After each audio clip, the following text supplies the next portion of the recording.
Look at that. See, that's what I'm talking about. Like pillowy. Yeah. Because it stays. Yeah, it's just always there. There's a good lacing. Not really, but it's okay. I didn't clean the Whatever. glass. Okay.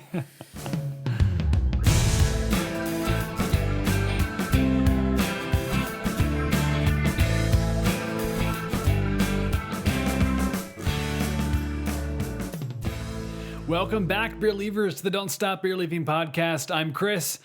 That is Michael. As always, thanks for joining us for episode 6. It's good to have you all here. Michael, Wow. How are you this fine evening? Oh, I'm pretty fantastic. Good. Very excited for this episode, especially after the conversations we had and the engagement we had from you guys. Yeah.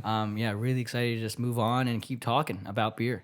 And can you imagine, can you believe it's 6 right now? I can't believe we're not doing this. Episode 6. I can't Guys. believe it's going so quickly. No, it is good to have you all here. Thanks so much for the support and all the feedback that we have gotten. If you like the podcast, feel free to share it with those who you're close to, who know, enjoy and love beer. So we definitely want to continue the outreach and the engagement with you guys. So thanks a lot for the support. Episode 6, we have a lot planned for tonight. You have some interesting things to bring to the table as far as the beers we're going to talk about, and then also some cool little intricacies about beer psychology, I think, that we're going to get into a little bit later on. But to start it off, let's jump right into the challenge of last week, which was around going to your local tap room and bringing back one of their flagships, whatever that might be. So obviously the answers to this are going to be pretty varied depending on what you guys were able to go find, also what's available in your area. That's going to vary quite significantly across the board. But Michael, maybe do you want to say anything about that challenge and then go into what you were able to find? Yeah, sure. So I came up with this challenge because we were talking last week. Not me. I do nothing apparently. You're a great host. Also, you do a lot. I don't know how to recover from this. We came up with this challenge. We came up with this challenge because last week we were talking about big beer and its influence on the whole beer scene, not that also being craft beer. And so we just wanted to remember to throw out some love to your local brewery. So to visit the tap room and check out their staples, So you guys heard me talk about this place several times. Bottle's right in front of me. Guys, I finally got a bottle of Sapwood Cellars to bring home. Sapwood Cellars. Because I always talk about it. The problem is I always go there and it's just so good. I just drink, and responsibly so. And then I just forget, it's to bring some home with me. So I finally got, I was actually lucky last week. There was the bottle release for Order to Chaos.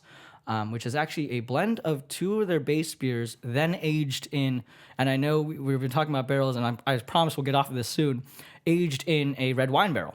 So this is pretty fantastic stuff. The tap room was vibrant, as always. If you've ever been, it's a very, almost eclectic in terms of the decor, but very open and friendly tap room. Definitely try going out there. This beer is very unique.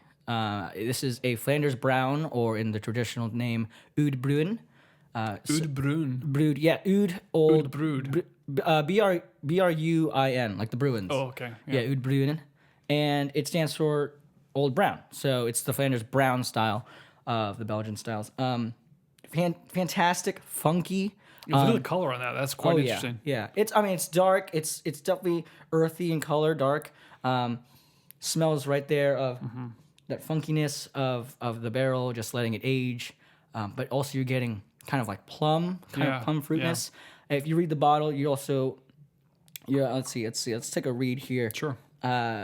Asian red wine barrels, and then the added cranberry and fresh navel orange zest. Okay, so that brightens it up a little bit more in terms of the flavor. So, tart, very tart. Yeah. It had a bit. Dryness. It has a bit of the of a sour flavor, like from the perspective of what a sour beer is. Exactly. I think a lot of people might mistake this for a sour if you just gave it to them without telling them what it was. Oh yeah. You know what I mean? Like that's kind of what this is, but it's a lot. It's not.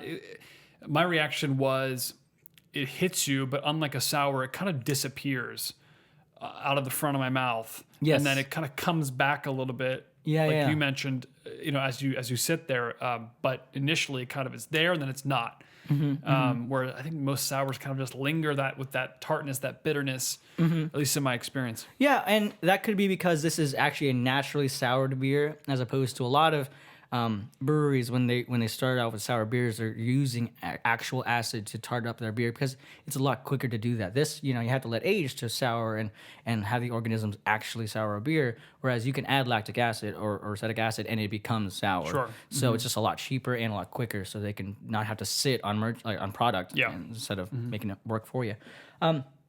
Fantastic stuff. Comment below where you went and also what you got. And give me your tasting notes. Again, I really love reading you guys' a description of beers, using vocabulary that I'm sure you've never used to describe, beer or just, something you consumed before. Yeah. It's harder than you think. And this kind of segues, and I'm glad you brought beer psychology up. It segues into beer psychology in that I was reading, who was I reading? I think I was reading Asa Stone, which is a master sommelier, master Cicerone in New Mexico, and I think New Mexico's only master, or she only advanced. I can't remember, but she is spearheading this idea of beer psychology, and the fact is, your experiences are, something that like are innate, but how you describe them is something that you have to kind of put into words, and you might not necessarily have those words. So like I always use kind of the same descriptors. It's hard for me to think about something else. I was attending a winery, and we were talking about how to describe a beer or how to describe a wine, and a lot of people were just using the exact same words over and over again. Oh, this is fruity. This is dry. This is somebody was saying, oh, this is like opening the car door after driving out to the countryside in the summer, and you drove for an hour or 2 hours before you finally open that car door, and the entire countryside hits you, and it's wow. like, yeah, and I was like, okay, but I was like, no, that's a great way to describe it, because to describe it using your experiences is a great way to go about it. So, beer psychology is a great thing because every single one of your senses does affect beer, but also your state of mind. Totally, it affects how you taste it. So. I've done readings where if you're happy when you're drinking a beer, or if you're in a setting that you're just having a good time, you're gonna experience a lot more of the sweet parts of the beer. If you're sad or angry, that you'll actually find a lot more of the bitter notes. Interesting. So, very interesting stuff. So from that perspective, I guess you can have a different experience with the same beer depending on your attitude and your mindset at the time you drink it. Exactly. That's exactly what it is. And the setting itself. Who was it? Randy Mosher, and I'm sure he's not the one who came up with the idea, but being a very famous mouthpiece for craft beer, he talks about how if you're in a tap room, so you might have experienced this during your trip last week. If you're in a tap room and they're maybe playing live music and it's loud in there, that's going to affect actually how you taste a beer. There's some sensors in your brain that's going to be kind of diminished because there's so much going on. Your brain is just processing these loud noises. That's crazy. Do you have any links we can maybe throw their way in regard to this study? And definitely. No, I'll definitely I'll tag or reference or give you guys a link for Asa Stone's page, and also some literature to read about from Randy Mosher. He's a great spearhead. He wrote Tasting Beer, which I think is on its second edition now. Basically, the beer Bible for people who are trying to learn how to experience beer and how to differentiate beer. So I'm actually still going through it. My first reading through it. Fantastic stuff. I'm learning something every day. Every chapter. It's super interesting idea. One of the things you mentioned that I think I want to touch on a little bit more, and you've mentioned this before, even on this podcast, but the idea that setting and where you drink the beer has such an impact on your experience with it. I think that's the one that resonates the most with me because I could go out to a bar in DC, and it could be a Thursday or a Friday night or something, and it's loud. Let's just say I get like a lager. Let's just say I get just like a very run-of-the-mill beer, whether it's a Budweiser or something. Schmittix, Schmittix is a perfect example. Yeah. Or actually, let's change the example. Let's say I go out to the Brogue, right? Yeah, there we go. And I go get a Schmittix there. It's an Irish pub. It has live music on the weekends.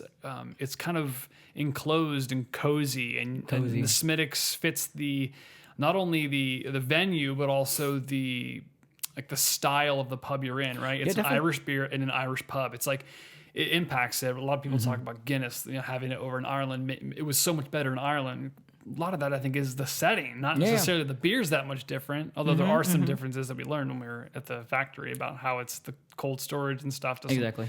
There it does change things. But in general, I think that the setting is very impactful. So you take that experience on a Friday night there versus me going to the grocery store, picking up a 6-pack of Smittix and bringing it back to my apartment. That's really great. Oh my gosh, it's night and day for me, the experience that I'm having in both of those two places. And what's also crazy is that sometimes the setting will dictate what you order. Like sometimes if I'm going out to the Brogue, I feel more inclined actually to purchase a Smittix. Whereas if I just go out to my local bar, which is just an American style kind of dive, I'll feel fine just getting some heavy C's because I'm over in Baltimore. But your setting actually will have an influence over what you get. There's like themed places. There's a pirate themed bar that you go and I went to and I feel like I just want to get like either an ale or something just like a tin cup or something. Yeah, right. Or tin stein. Or just something that I can just have a good time with. I don't want to sit and think about beer, so I don't do that. Your setting will have that effect on you, and we're not even talking about like other factors yet. We're just talking about what's immediately around you. It's crazy how that can affect your experience. It really is. One of the places I think of the most is the Hofbrauhaus in Pittsburgh. Obviously, I went to school near Pittsburgh, and all of you out there that I went to school with are going to get this one right away. But, the Hofbrauhaus being that German, kind of beer garden style place, very authentically trying to immerse you in that German culture with the tables and the benches and the live German music. And the fact that, really it's the only place at these beer gardens you can get a full stein. Oh, yeah. That in of itself is affecting the way that I perceive the beer I'm drinking, because it feels special, it feels different, it feels authentically German, right? As opposed to just going and getting a 16-ounce beer, 12-ounce beer at your local pub. And it's amazing how much you can enjoy something more in that setting. And I guess as well, or less, I was going to say, or the other way, right? There are other factors that are going to contribute to that, but it is a very interesting topic. Oh yeah. And if you really want to get into it, again, this is even before we're starting to evaluate beer on its qualitative level. This is before you even tried it. Yeah. We're talking about things that are very that are just going to affect you as a person. So, and also if you're with certain people, that can affect it too. Or if you're with people at all. If I go to the bar alone, it's going to affect how I taste a beer then versus when I'm having it over with friends. Yeah. Kind of crazy. That's what is that? The impact of social like power or something, Interesting. Yeah. FOMO. No. I don't think it's FOMO, but also, if you're with a person, it might affect what you order. Again, it's crazy how our mind works and how we adjust. So I think as well, as a sidebar here, like drinking versus not drinking when you're with people who maybe don't order something, it immediately lessens your desire to order a drink because no one wants to really drink alone. No one wants to get a beer and be there sitting by themselves when you're with 4 other people who are all not drinking. It's just, that social aspect of drinking beer, I think specifically beer, although this is true for alcohol in general, is a lot stronger than people give credit. Oh, no. Yeah, I totally agree with that. The social aspect of it is quite impactful and quite prominent. Yeah. And like I said in the first episode, alcohol in general brings people together. It helps, break down barriers. So people are going to become more sociable. So it's part of its natural form. Yeah. So one other thing I wanted to mention, because this beer has such an awesome label. Oh, yeah. If you guys can take a look at this, and we'll maybe post a close-up picture of this, but this is a very, very thick label. It almost feels like cardstock, but it has some texture to it. No, they definitely One of the things I think about is how, we just mentioned this a little bit as well, the the logo and the can art or bottle art of a beer also impacts our experience with it. Oh, sure. For something like this and this style of a bottle, it's kind of half beer, half wine almost. It has Makes this it feel very like, oh, this thick, is special, right? It does. It elevates my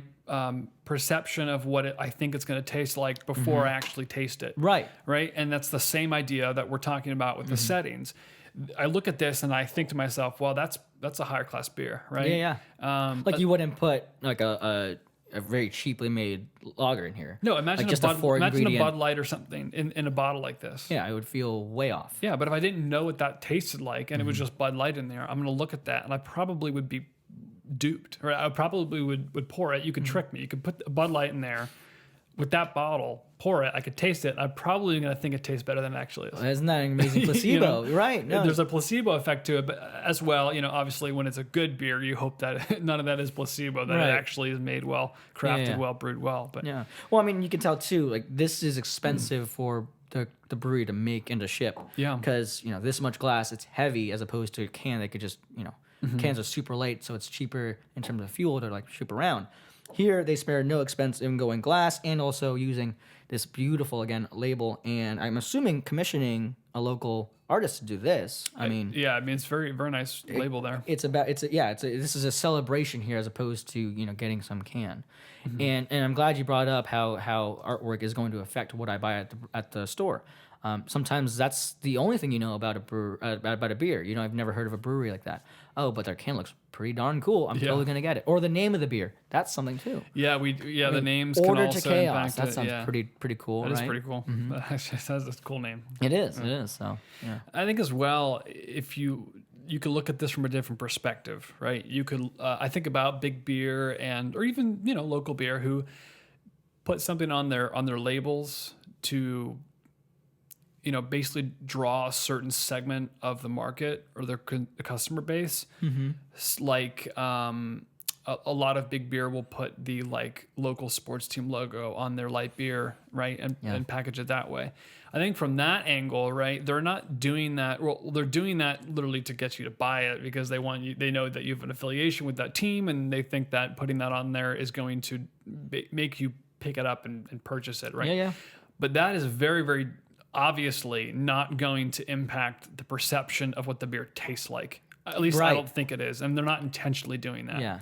So rather, that decision is causing a reaction from the customer to purchase it, but is not a direct impact, I think, psychologically to the experience.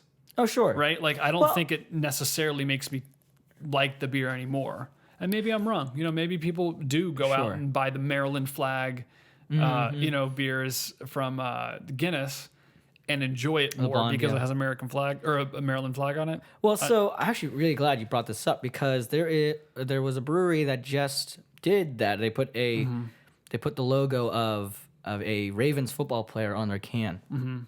It sold out. Like they had glassware and the beer itself, I think, kicked like the day it came out. It sold out. The beer itself is just just an IPA, and they're known for brewing IPAs pretty regularly. So it's not like it was super special. Obviously, it was unique to the other beers, and very good. But people flocked to the door and sold it out. They posted a video of people going around, like the line went around the building, and it's insane. But it doesn't necessarily affect the beer itself, but it's going to affect marketing. It's going to affect the taproom experience if you're having it in a taproom, which then cascades into the rest of the beer experience. And I suppose as well as I think about this, there's a certain loyalty that creates. Sure. And loyalty in and of itself, I think, is something that can act as a placebo in and of itself.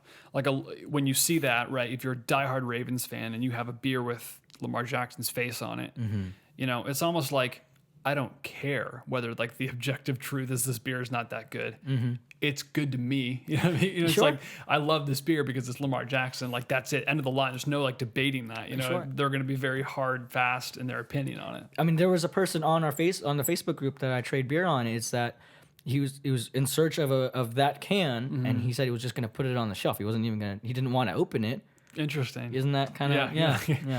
That's kind of marketing so good they won't even open the can. Right. Yeah. Maybe too good. That's amazing. Well, let us know what you guys went out and found for Michael's challenge. Obviously, we mentioned this, it's going to be very widespread what you all are going to bring to the table. So let us know in the comments or message us and email us. We want to hear from you guys. Yeah, that'd be great. Thanks so much. Anything else on beer psychology? I mean, not at this time, but I do want you guys, if you guys disagree or agree with me, post again in the comments below. If you have a setting, like when you guys were out last week, and I think it was nice out last week too. If you guys were outside, and you think that affected your beer experience, definitely tell us. Just give us some feedback on that, because it's definitely a field of beer experience we don't really think about. Like, you just kind of take it for granted. We're just drinking the beer. We think that the qualitative parts of the beer is just what is happening right here. Yeah. But it's also right here, So yeah, very much so. So with that, let's go into the challenge for next week. Okay. What do you have on the schedule? Yeah. So this week last week I gave you the job of coming back with the crowler, and now that we've explained a little bit of what a beer psychology means, I want you guys now with the crowler to pour it, especially if this was the same beer that you had at the taproom. Pour it here, not here. Please don't come over here. Pour it in the You can come over here. I don't care. Yeah, we'll talk beer. Pour it in the confines in your own home. Drink it. First, drink it alone, and see if that is any different. If you taste things that you didn't taste before, if it appears brighter, if it somehow appears maybe more dull. Very, very much interested in what you guys think about beer psychology now that you can kind of compare it to your experience outside in the environment of a taproom and now in the confines of your own home. Yeah, very much so. So be sure to do that. I'm really I think there's going to be a lot of significant differences people are going to know. You'll be pretty surprised at your experience in a different setting with that same beer you had last week or this week. So definitely be sure to do that. And on that note, thanks everybody for joining today. We really appreciate all the support. Be sure to subscribe below and ring that bell for future notifications about our upcoming episodes. You can like us on Facebook, follow us on Instagram, and as always, email us at don'tstopbeerlieving@gmail.com. And we will see you all next week. Cheers.